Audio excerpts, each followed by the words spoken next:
তাই মামার বাড়ি যাই, মামার বাড়ি ভারী মজা কিলচন নাই। মামি এলো লাঠি নিয়ে পালাই পালাই। ও মা, আমার মণিমা তো কই লাঠি নিয়ে এলো না, এলো একটা নতুন রেসিপি নিয়ে। চিজি বাটার গার্লিক চিকেনের রেসিপিটি মণিমা কিভাবে বানিয়েছিল সেই রেসিপিটি আমি আপনাদের সঙ্গে শেয়ার করে নিচ্ছি। বোনলেস চিকেনের পিসগুলোকে খুব ছোট ছোট করে কেটে নিয়ে তাতে স্বাদমতো নুন, রসুন বাটা আর গোলমরিচ গুঁড়ো মাখিয়ে রাখতে হবে 10 মিনিট।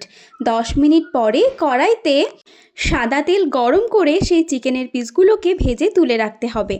এরপরে সেই কড়াইতেই পরিমাণ মতন কিছুটা বাটার দিয়ে সেটা গরম করে নিয়ে রসুন কুচিগুলো বেশ কিছুক্ষণ ভাজা ভাজা করে নিতে হবে।